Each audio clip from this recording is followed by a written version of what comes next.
Welcome back to the BlackTrack, where I do commentary and review on movies with an all-black cast, or at least a black lead. It's an absolute miracle that today's movie was even made, and it was requested a while ago, but I've been dreading doing it, because the movie is long. So very long. That's why for the first time on the BlackTrack, I have to split it into two parts, with the first half being done today, and the second half in the grade being done next time. I say the movie is long, but the story of the Jacksons could have easily made for a 6-hour movie. Mercifully, they managed to condense it into just under 4 hours. The Jacksons: An American Dream was a 2-part miniseries that aired on ABC in 1992 about the rise of the Jacksons family music group and was loosely based on an autobiography by the family matriarch Katherine Jackson. It was produced by Jermaine Jackson, his wife Margaret Maldonado, and Suzanne DePaz, among others, and you would think with the Jackson brothers somewhat being in charge, things would have come together smoothly. But with 9 different children, all of them Jacksons, you should have known better. It was said that each Jackson family member wanted input into their individual story, with some going as far as to veto or approve certain aspects that they deemed unfavorable. LaToya famously wanted nothing to do with it, probably because she had already written her own scathing book about the family's life growing up. Michael Jackson in particular was rumored to have held up production several times, and even down to the last minute, by not signing off on certain things. And there's a funny story I read that said that to get the ball rolling, all Joe Jackson had to do was place one phone call to Michael and threaten to come down there. A few minutes later, the documents were signed and faxed. You might be the king of pop, but you're not the king of pop, if you know what I mean. That perhaps is the one thing that all the family could agree on, and that's the portrayal of Joe Jackson, played masterfully by Lawrence Hilton-Jacobs of Cooley High. This miniseries is in many ways the story of Joe and Katherine Jackson, and more accurately, an expose into the sometimes dysfunctional beginnings of the Jackson clan. Jermaine Jackson would say that he didn't want to sugarcoat anything and paint a rosy picture of what things were like, but with a musical career spanning over nearly 20 years, it's impossible not to leave out or even change some small details. I can count on one hand how many musical biopics that I actually like. I feel like the majority of them use the music to disguise poor storytelling. Does the Jacksons: An American Dream do enough to change my opinion of these type of films? Let's BlackTrack and find out.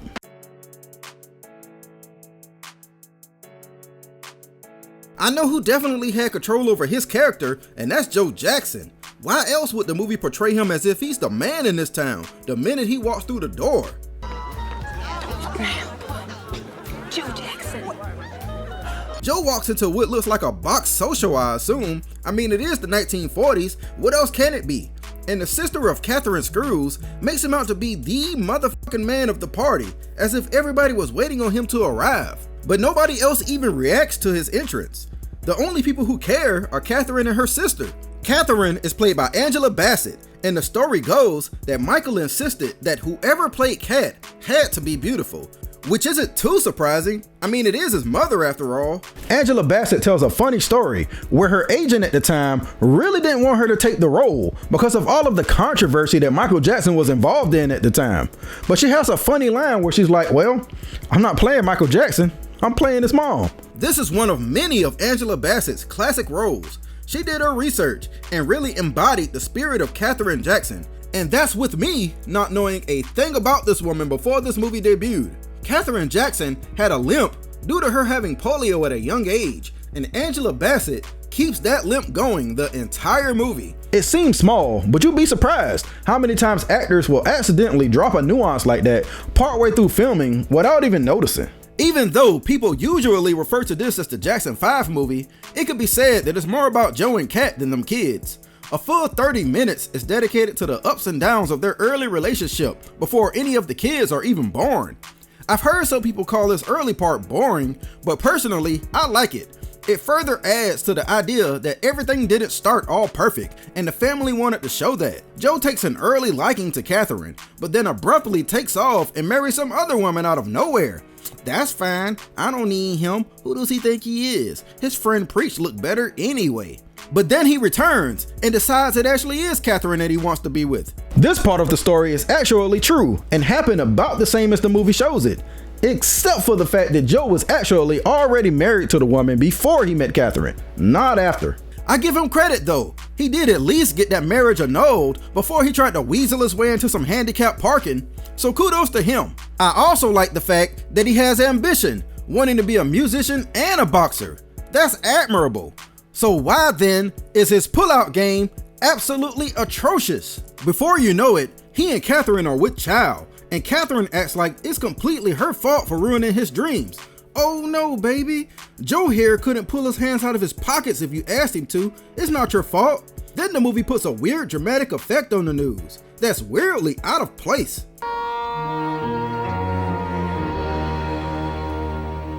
They're just having a baby, but it sounds like they have to figure out how they're gonna pay off a debt or something. Just look at their faces. They're terrified. I give Papa Joe credit for at least marrying Catherine after learning this news. Extra credit for waiting until she was 19 years old, since they met when she was 17 in real life. I guess you can say he kind of pre-ordered his wife. I bet the pastor was like, I now pronounce you bride and groomer. I get the uncertainty of realizing that now you have to figure out how you're gonna take care of a child. I get that. What I don't get is making the decision to follow that up with 5 more kids in less than 7 years. After their first child, Maureen Reby Jackson, was born, they followed that up with Sigmund Jackie Jackson, Toriano Tito Jackson, Jermaine Jackson, LaToya Jackson, and Marlon Jackson.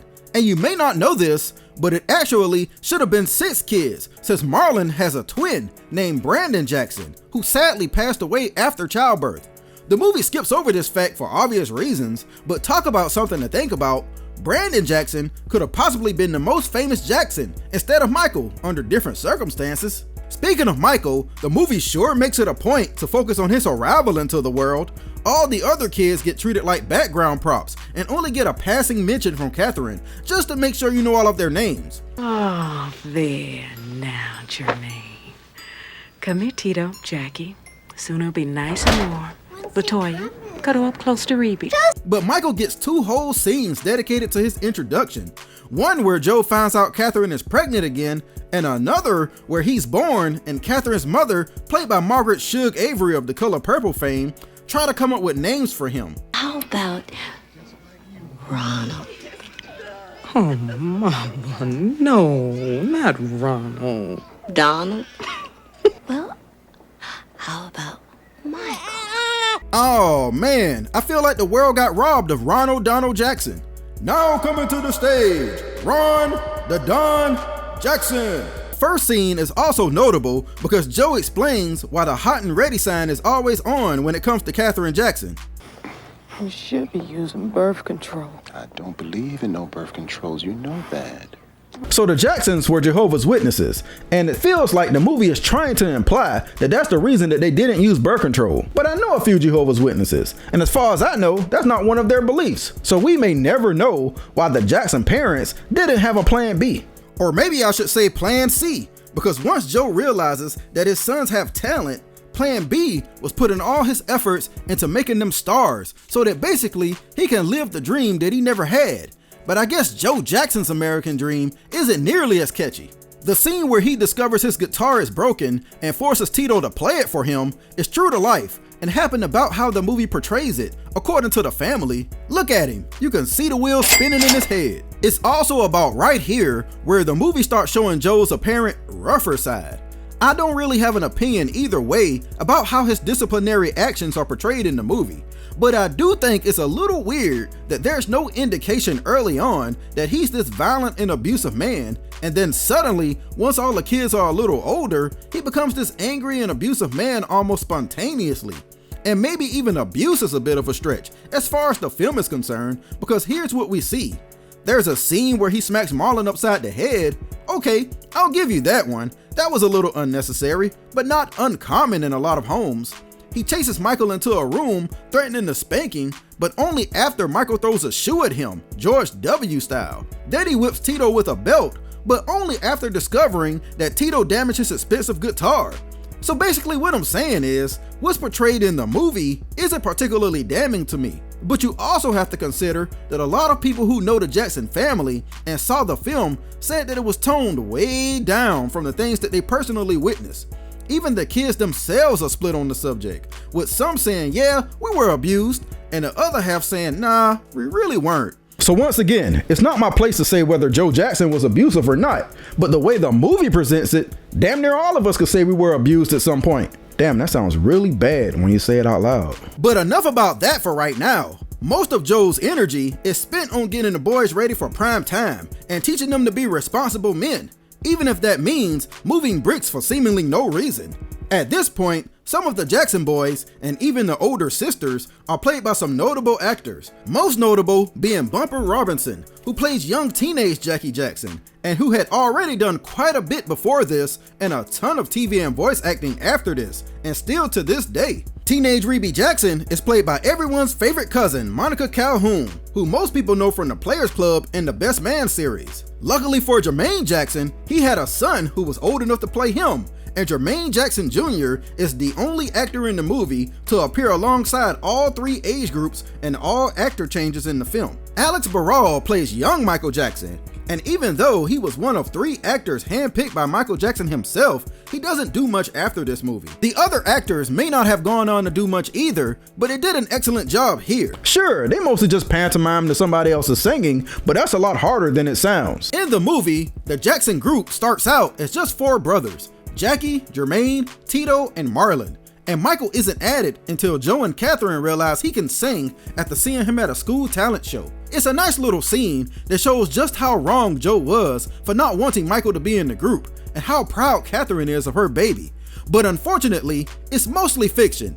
I couldn't find anything about Michael performing in talent shows by himself as a kid, and in reality, he always had a part to play in the group, since he and Marlon played the congas and the tambourine in what was originally supposed to be a 3-kid group with the older brothers. The realization of his skills came gradually, which led to Joe adding he and Marlon to the group and renaming them the Jackson 5. The kid that was actually too young to participate was Randy, but we'll get to him later. What I think sometimes gets buried underneath all the Jackson 5 stuff is the relationship between Joe and Catherine.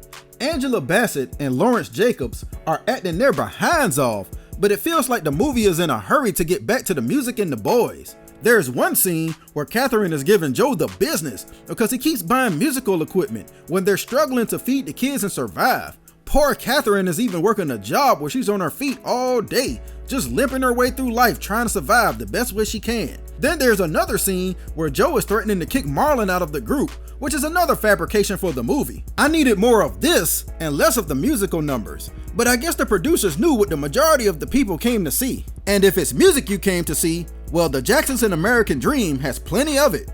Too bad I can't play any because of copyright reasons, but there's renditions of My Girl, I Got the Feeling, Since I Lost My Baby, and many others. The musical renditions really are a great part of the film, and they definitely didn't use it as a crutch at the expense of storytelling, but the timing of the songs could have been a little bit better. It really does feel like there was a mandate that they had to fit in a certain number of songs no matter what. That's why we get scenes like when Michael is putting the shake moves on Joe to avoid discipline, which prompts Mike to say, Never gonna sing again! Never! But then in the very next scene, he's singing at the mall. Or like when Michael's pet rat dies. A lot of screen time is dedicated to this relationship, but when it dies, 1 minute later, it's back to the shows. If you're gonna waste all that time establishing this Mike-rat relationship, why not make the payoff mean something? The movie refuses to give us time to marinate on life-altering moments. There's music to be had. Say what you want about Papa Joe, but I respect his hustle. He's got the Jackson 5 performing everywhere to try to get noticed. Talent shows, shopping malls, strip clubs, you know, the usual places. I also like that Joe won't accept any participation trophies. He's in it to win it, even going as far as to turn down a color TV for second place in a talent show. That's the equivalent of a 4K OLED TV in today's world. In reality, the family did actually take the TV, because of course they did, because Joe Jackson isn't a fool and you can at least sell it. But he made it very clear that they were not to accept anything but first place.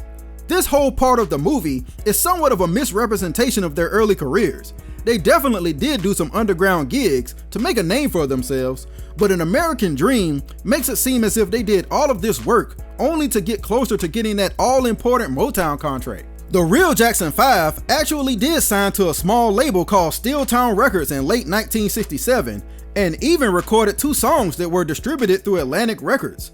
The film kind of shows this in a small scene in a studio, but it makes no mention of the label's name and the song is inaccurate.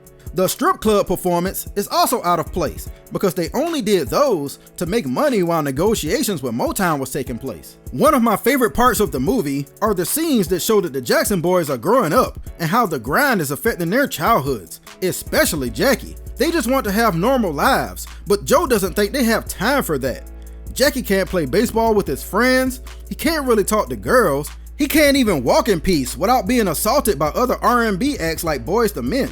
Well, that's random, but they were a big deal at this time, so it's not that out of place. So Joe Jackson sees that his son Jackie is about to get into a fight. Does he A, chase the boys away, B, call the police, or C, fight the boys himself? If you answer D, none of the above, then you've either already seen this movie or you know just the kind of madman that Joe Jackson is. Don't forget that Joe used to be a boxer, so he sets up a match instead and coaches his son to victory. Well, if this music stuff didn't work out, Joe Jackson would have made a hell of a boxing promoter. He put this match together in no time and managed to draw a crowd. The only thing he didn't do right was give it away for free. Another aspect of the movie that's kind of shortchanged is the Jackson daughters. Janet and LaToya barely get any love in the first half, and they try to make up for it by just barely squeezing in some Reby drama. She's older now and has an opinion, but Joe Jackson didn't raise her to have an opinion, so he responds the same way he would with any kid that lives in his house. You know, I got the feeling that Reby is definitely one of the kids on the abuse side of the aisle. Speaking of the Jackson house, I forgot to make mention earlier of just how small this place is. It had to be frustrating for the teens in the house. The Jacksons lived at 2300 Jackson Street in Gary, Indiana, and no, it was not renamed later. They actually moved to a street with their same last name, and it's a 2-bedroom home that 11 people had to share. The boys in one room, the parents in another room, and the girls in the living room. Under those conditions, can you blame Movie Jackie for attempting to run away from home? How could it be any worse anywhere else? He hilariously comes back the next morning with failure written all on his face. But he's on the right track as far as I'm concerned. Better luck next time. Joe kinda needs you more than you need him in a way. In my opinion, something the movie doesn't get enough credit for is his ability to swap actors in and out like it's nothing, and somehow it doesn't take you out of the story, especially given that in some cases, the actors aren't even the same complexion. Alex Barral is swapped out for Jason Weaver as Michael Jackson, and Jason Weaver seamlessly slips into the role so well that you don't even care. It's probably because Jason Weaver is so great at it, and I think he's the best Michael actor out of the three. This Apollo gig gets the Jackson 5 noticed by Motown after Bobby Taylor of Bobby Taylor and the Vancouvers offers to let them stay at his place in Detroit and gets them an audition. In the film, Berry Gordy is played by Billy D. Williams, and his assistant Suzanne DePass is played by Vanessa Williams, no relation. If you remember, the real-life Suzanne DePass was one of the producers on the film, so keep that in mind when you start to question her amount of screen time. She tells Berry Gordy about the Jackson 5 and tries to get him to go to their audition in person, but he's none too interested in hearing them because he feels that kids come with too many problems. The real-life events play out almost exactly the way it does in the movie, with Bobby Taylor getting the Jackson 5 an audition with Motown, but the audition was recorded for Berry Gordy to view later, not done in person like in the film. And he also refuses to view the tape at first for the same reasons he does in the movie. The movie starts fast-tracking the Jacksons' ascent within Motown to extreme levels. I mean, I get it, the movie is long enough, and there's not much time to show every single detail of their early career, so it hits all the important parts, like them recording their first album, their first performance on TV, and Berry Gordy going out of his way to convince the public that they were discovered by Diana Ross. He did that last one for real, and it was meant to give them early credibility. I think it worked. Miss Ross is played by Holly Robinson, and I remember thinking at the time that she looks nothing like Diana Ross, but now that I'm older and I've seen younger pictures of Diana Ross, yes the hell she does. She really nailed it, mannerisms and all. Things are moving so fast that I almost missed Jackie transforming into Terrence Howard. It was his first movie, man.